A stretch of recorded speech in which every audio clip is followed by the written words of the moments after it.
So we are going to, that's how we run Dhamma discourse, is we read the chapter that we are going to teach or to study together tonight. So tonight we're going to read from page 124. Sorry, no, sorry, no. 121. How to be united in future lives. So it will be a little bit long. It will be all the way to 124.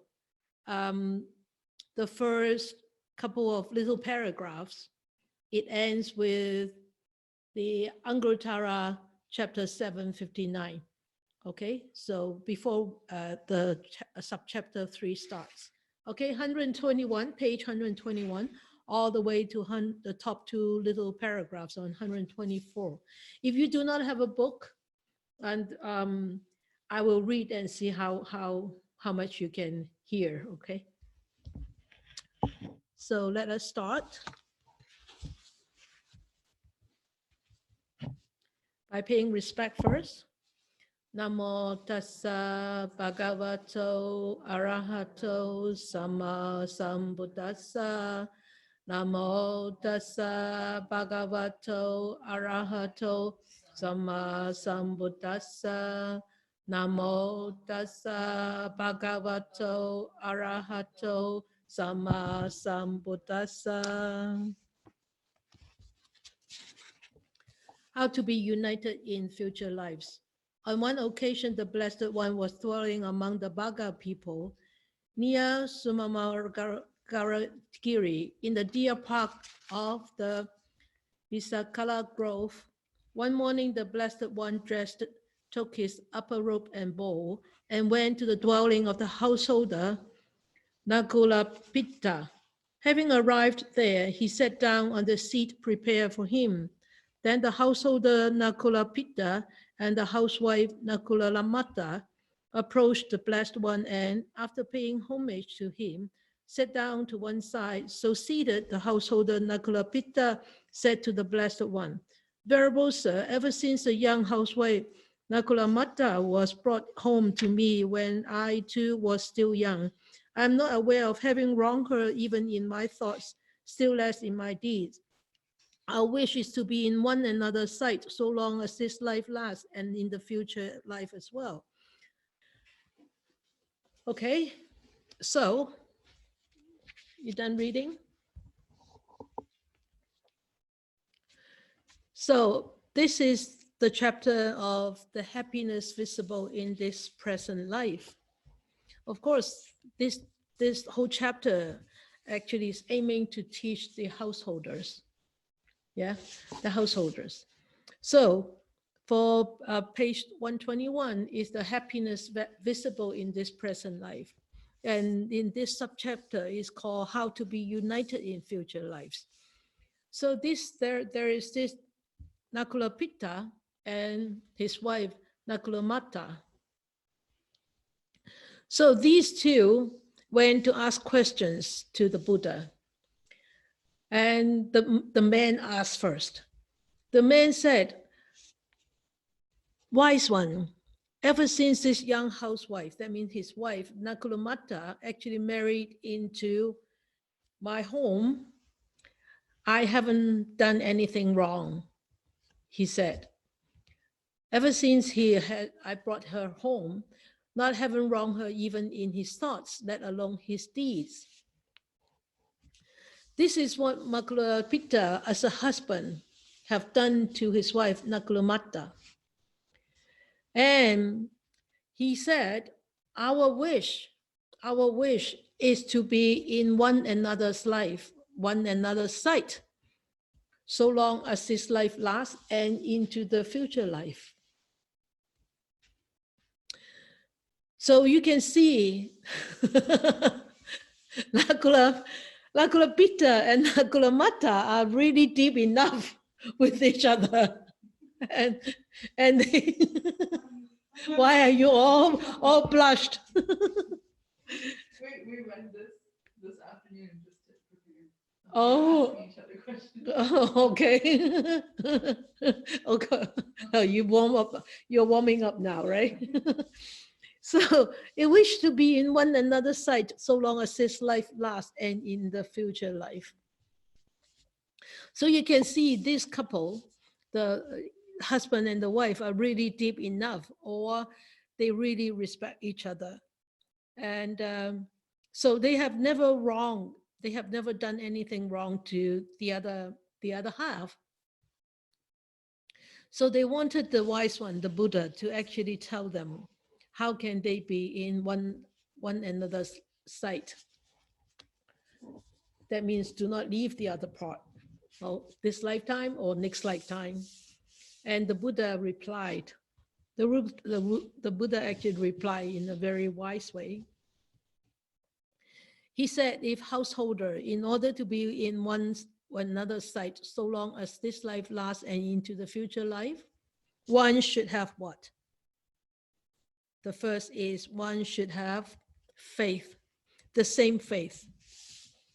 So the same faith, that means the same belief system, or, sorry.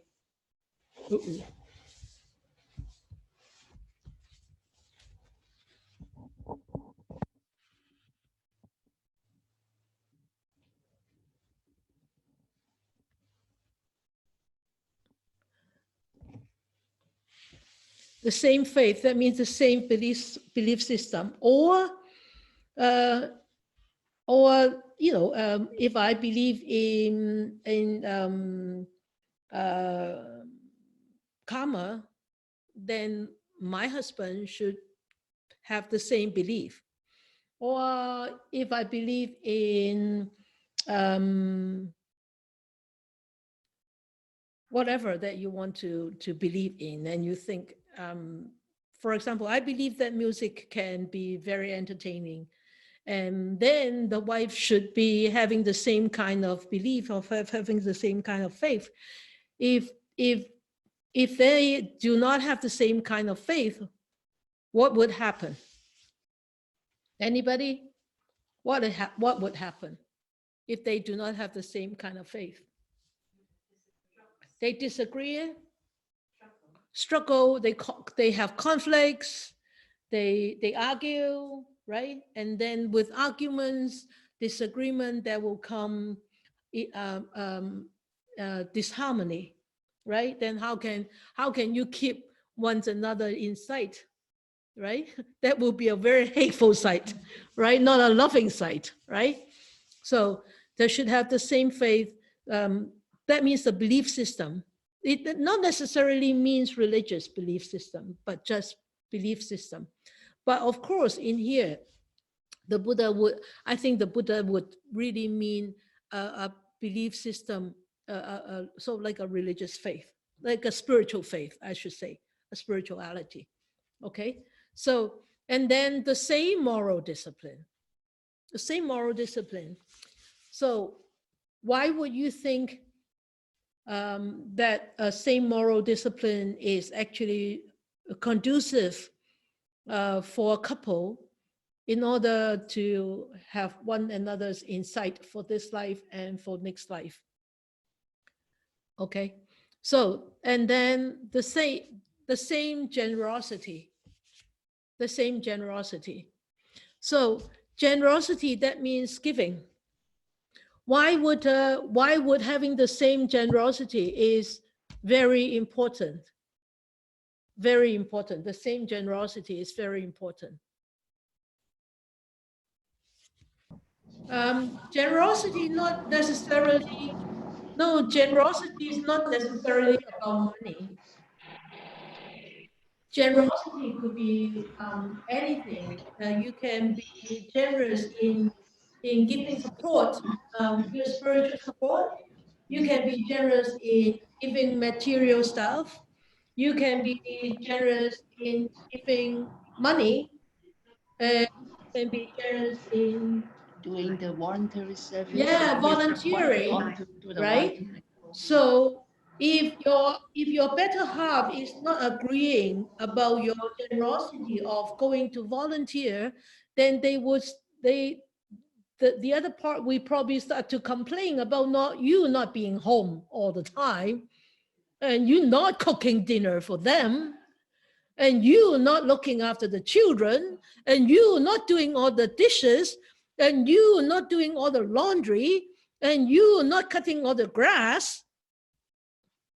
You know, those are endless reasons to actually cause an uproar at home, cause disharmony again.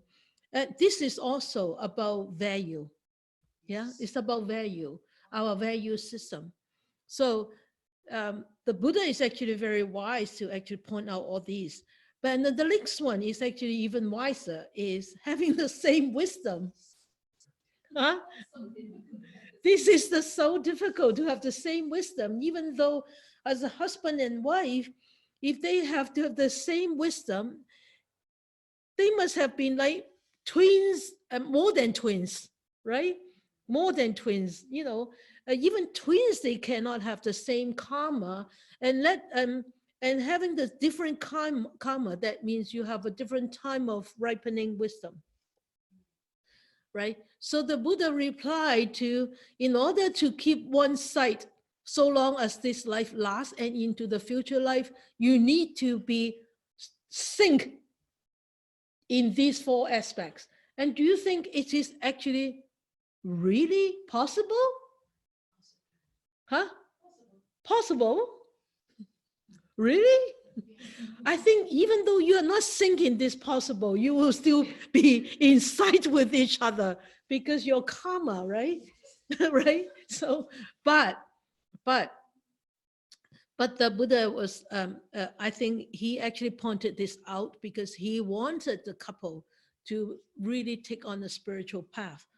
Because when the couple take on the spiritual path and cultivating these good qualities, eventually this couple will realize that they don't need to keep each other in sight. Right? Did you hear what I said? No.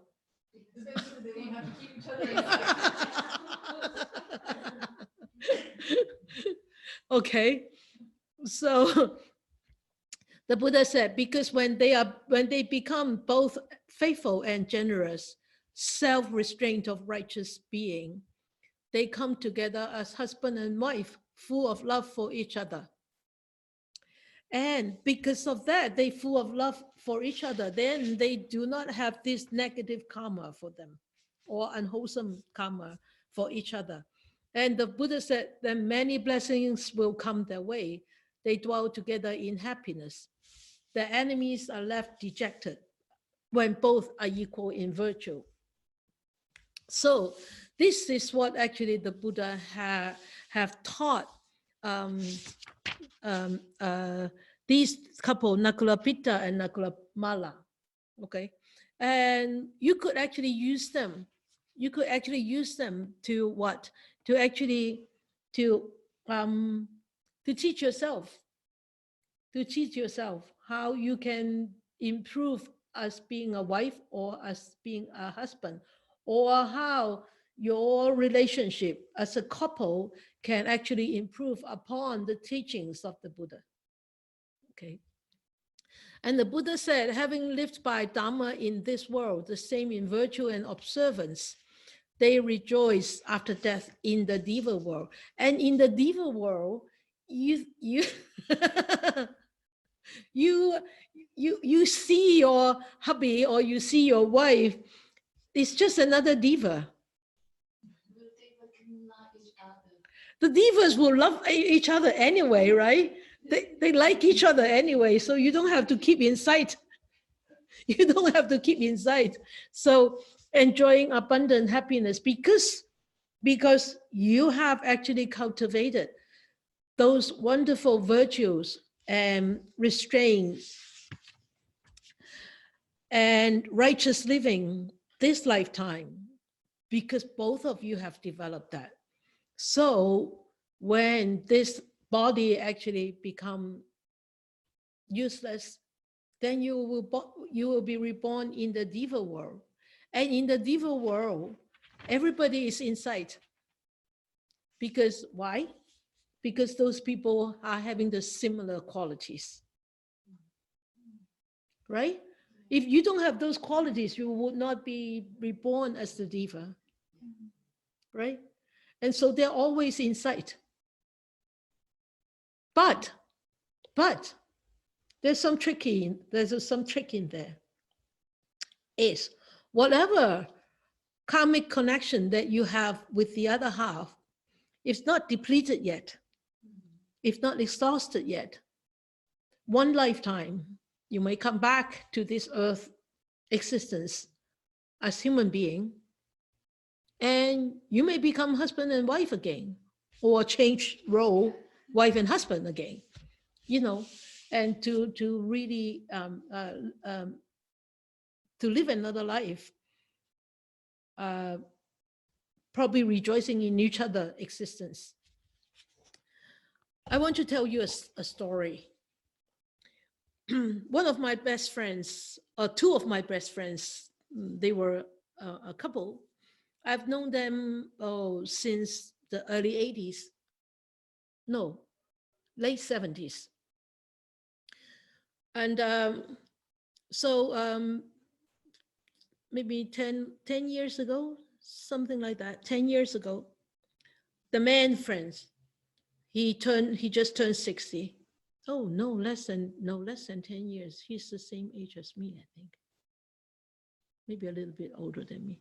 But anyway, he just turned 60, and he was going to not retire, but retire from the job, but being, hired again as a contract. So both of them work at the University Hospital in Hong Kong. Anyway, and then he was diagnosed to have terminal cancer. So I happened to be one of their best friends, and they confided in me a lot. And so I actually walked with them along the path, supported them and guided them how to actually bring this out to the family, and how to actually arrange everything for themselves. But anyway, make the story short, at the time of his death, I was there. Happened that I was in Hong Kong.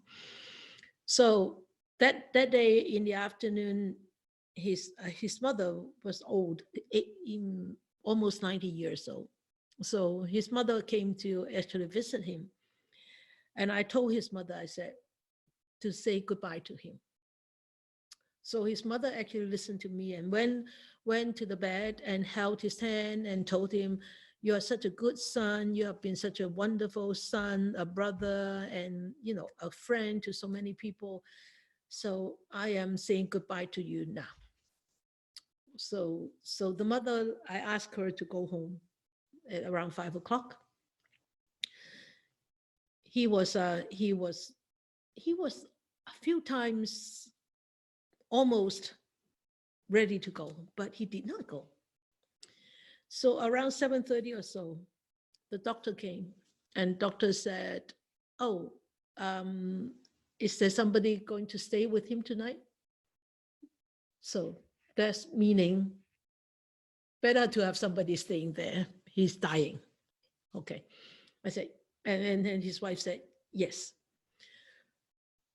So I looked at him, and his wife was standing there. I looked at him. Why wouldn't he let go? Cling! All of a sudden, it just came to my mind. I said, "Huh." I said, "Okay."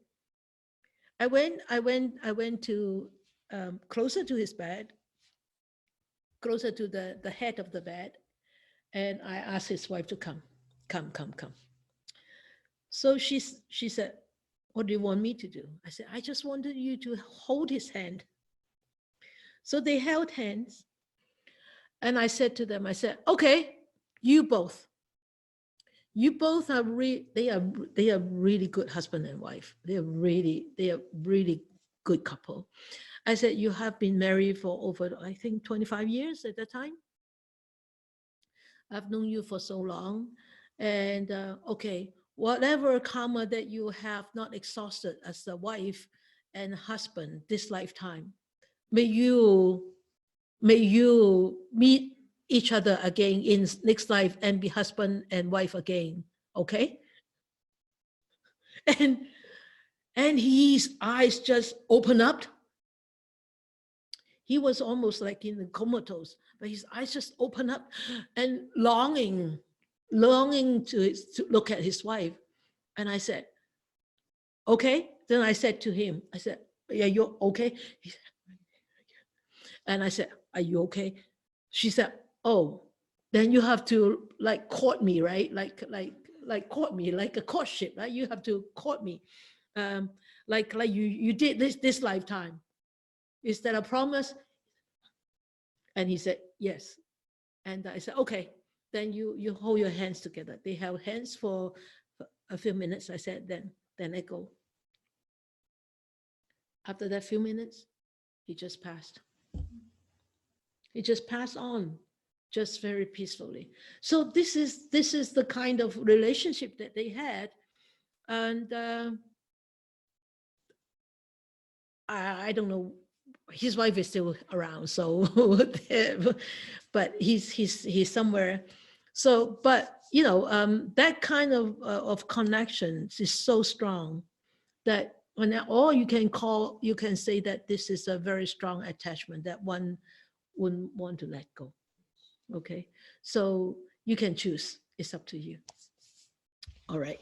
So the second chapter, the second part of this tonight's reading is 7 kinds of wives. This is very interesting. I always love this part when I come to this. 7 kinds of wives. And Sujata, she is the Anathapindika's daughter-in-law. You know who is Anathapindika's, right? 其樹給孤獨園啊，孤獨長者嗬 ，Anathapindika， 孤獨長者嘅新抱啊。So Anathapindika's daughter-in-law, Sujata, and one day the Anathapindika was very, very generous. He always invited the Buddha to come to receive alms and offerings. So one day the Buddha was in Anathapindika's house and he said, what's wrong with this place? Such an uproar and such a rowdy place. Something like a fish market. And the Pinnacle said, oh, it was my daughter-in-law. My daughter-in-law do not have any respect for the in-laws, for the mother-in-law or father-in-law or even her husband. And she doesn't even have respect for you, Buddha. And the Buddha said, oh, is that right? Hey, okay. So the Buddha said, Sujata, call her name.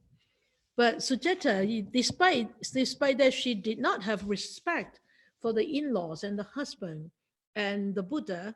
But when the Buddha called her, she actually came. She actually came and she said, Buddha, yes, Venerable Sir.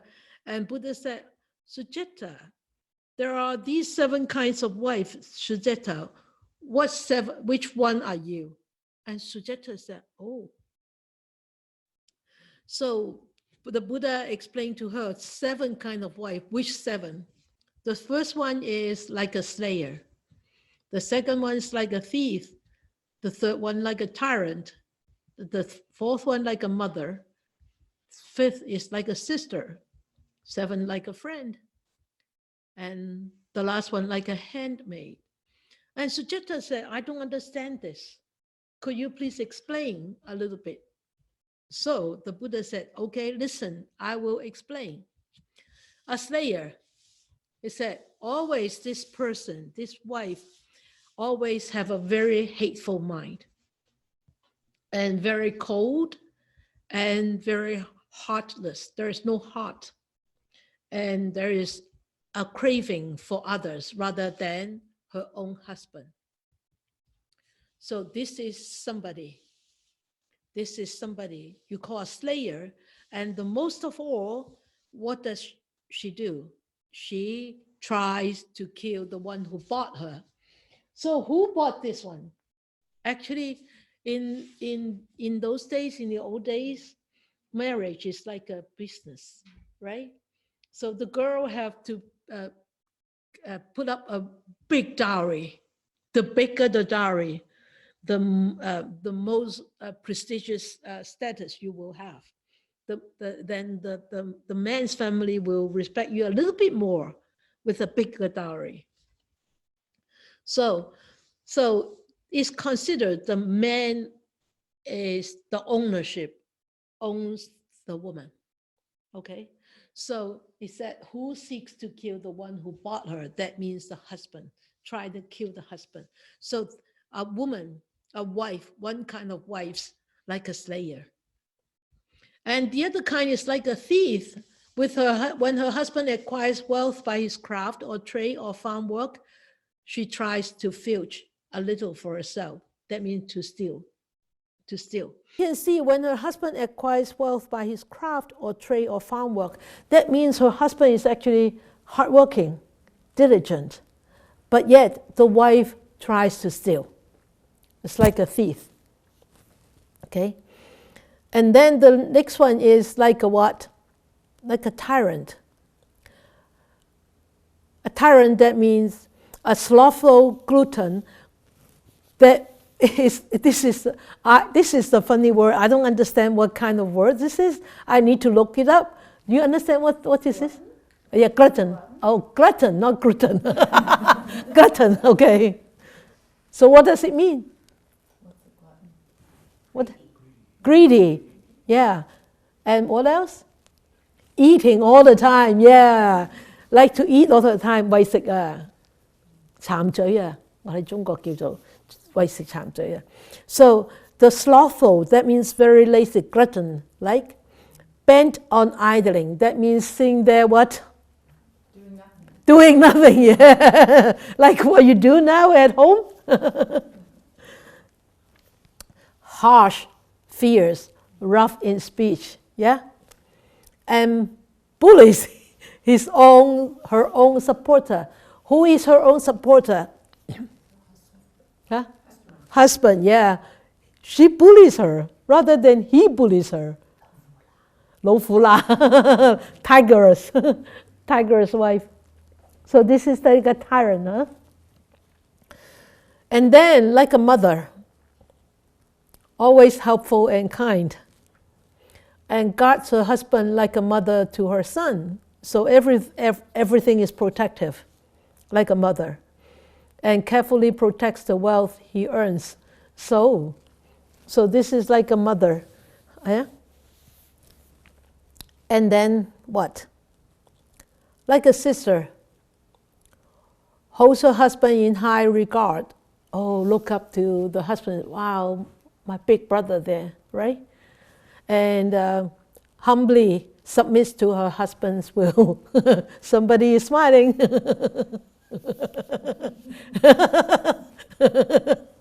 Sorry. She's not smiling at you, I think. It's so funny. I think this chapter is so funny. And then, oops, sorry. Is that all, sister? Yes, that's all. Yeah, okay. And then like a friend. Like a friend. A friend like rejoices at her husband's side. So when you see your friend coming, you say, wow, wonderful, that's your husband rather than your friend. And well-raised, virtuous, devoted. Okay, and such a wife is called a friend. Okay, so that means the woman is well-raised, and she is virtuous, and she's devoted to the family, devoted to the husband, devoted to the children, well raised by the wife's family, well-raised woman, and having good virtues. So like a handmaid, and a handmaid is sort of like a slave in the old days. I think in the commentary it says a female slave, but the Bhikkhu Bodhi said, fortunately in Buddhist society this recommendation has not been taken very seriously, and the first three models of the ideal wife have prevailed. So this actually means a woman slave, but I don't think the Buddha actually meant a slave, because the Buddha doesn't have the caste system in his mind. Otherwise, he will not receive some lower caste into the monastics, into the Sangha, right? So I think the Buddha actually regard this handmaid like what should I say? Like a guardian angel. Like a what are you doing? Like a protector to the family, rather than, or anybody who is willing to give anything to the family, to give the support, no matter what. Okay, so the handmaid is one without anger and afraid of punishment, because men in the old days, not even in the old days, even nowadays, there is a lot of beating up women in that culture. So this handmaid is actually very afraid of punishment, so she will try to avoid making mistakes, and bears with her husband free of hate. So that means no hate, no anger, and humbly submits to her husband's will. So it sounds like a slave here. It does sound like a slave, right? And but Sujita, at the end, she said, "Beginning today, Venerable Sir, you should consider me a wife who is like a handmaid." And this is actually very interesting. Why would Sujita actually change from being such a non-respecting person, or unrespecting, or in what do you say, non-respecting or unrespecting or not disrespectful woman to become a handmaid, to become a wife like a handmaid? What do you think? So letting go of the ego and submitting herself to her husband's will. It's actually very difficult. It's actually very difficult. And the Buddha said, okay, the Buddha said, I'm sorry, this is so funny. With the bodies break up, these first three types of wives will reborn deep in hell. Even though they are not wives, they will still be reborn deep in hell, right? Even if they are not the wives, if people behave like a slayer, like a thief, like a tyrant, will be reborn in hell anyway. But because this lesson, this teaching is actually directed to householder couples, that's why the Buddha said, with the bodies break up, these three kinds of wives will be reborn deep in hell. But these four kinds of wives will go to heaven. Isn't that great?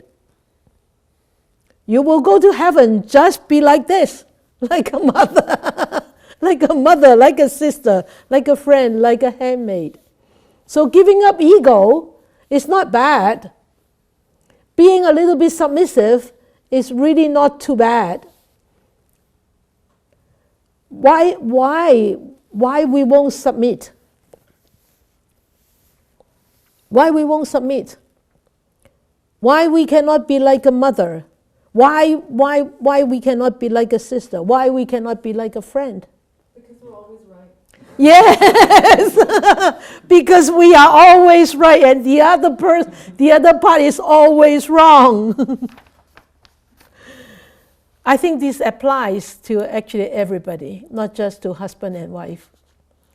But this is a good teaching for husband and wives.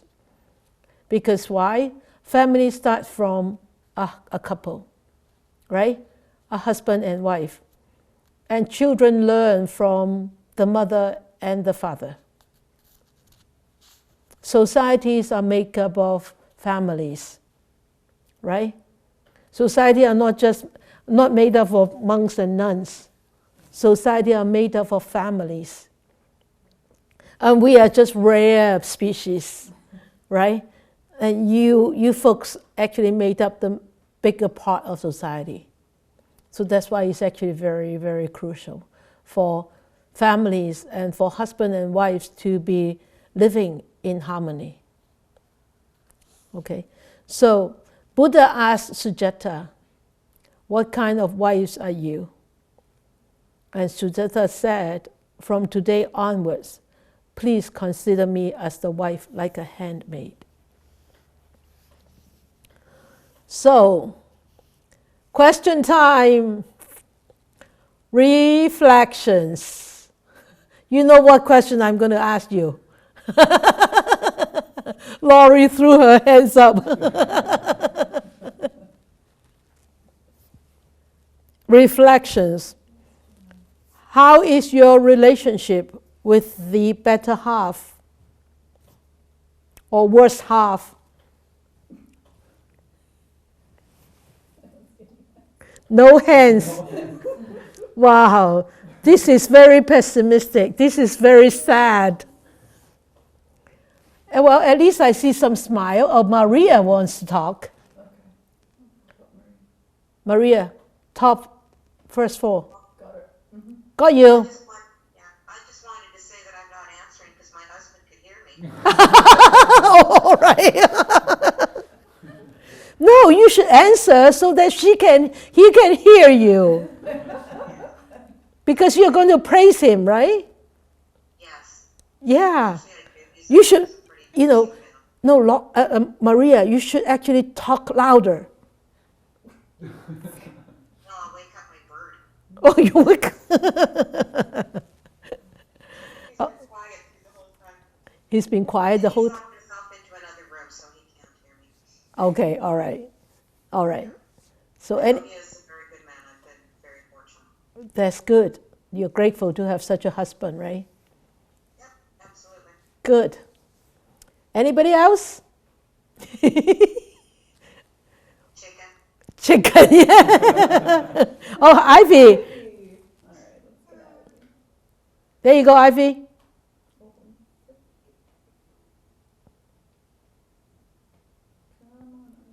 There you go. Yep. Ivy. It's getting better and better. Yeah, getting better and better. Oh, good. So you like your husband more and more, right? Oh, Henry said yes. So see you tonight. Otherwise, you sleep on the couch. Okay. Anybody else volunteer an answer? Or, okay, Chen Sam, Catherine Chen from San Francisco. Wow, it's great. I like this Zoom thing. Good. Catherine, go ahead. It's the worst half for some 20-something years, but now I'm trying to turn it into A better half. entanglement. Now it's hard to be all of a sudden, but then hopefully, no leg slide, but.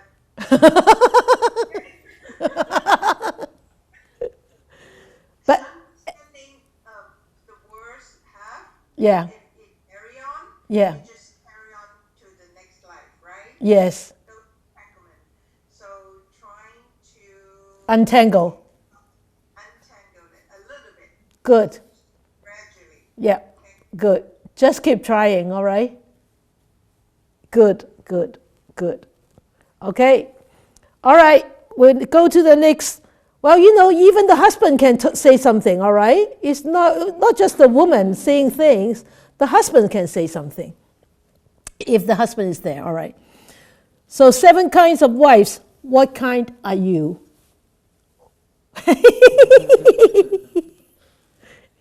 Okay. Anybody is brave enough to be the first one to answer these questions? Lori, wow. Okay, unmute your big sister. Okay, big sister. She's good. There you go, big sister. Okay, so yes, I'm very brave. Sometimes I'm the sister, and sometimes I'm the mother, and sometimes I'm the friend. It depends on the day. It does. But I'm always It- trying to be the bottom 3. Yeah, Top 3. yeah. That's good. That's good. I think it's always like a mixture, isn't it? Yeah, I think so. Yeah. But of course, as you said, you try to behave like the bottom 3 or 4 rather than the first 3. And I'm sure nobody on this screen would like to be a slayer and a thief. I don't think any of you would be one. But sometimes our thoughts could be a slayer.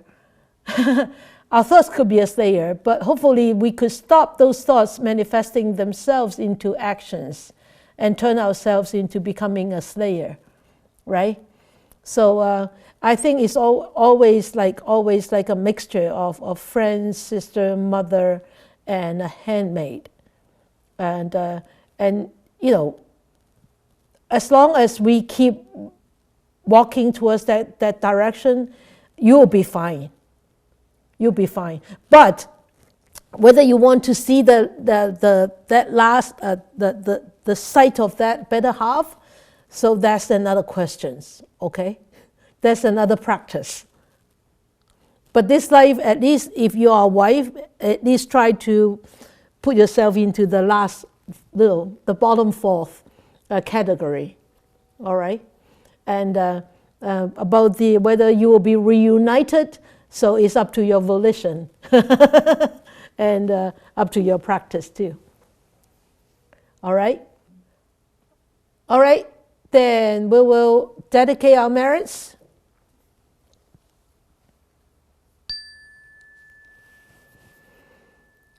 May these blessings extend to all, that we, with all the other living beings, together will attain the Buddha way.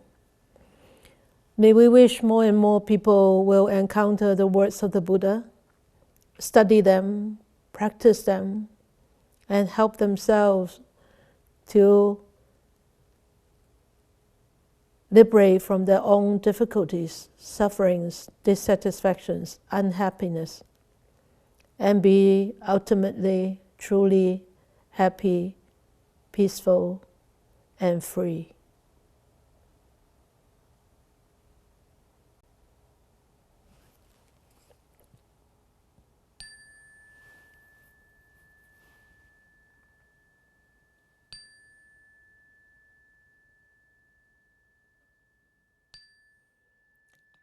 Okay, good night, everybody.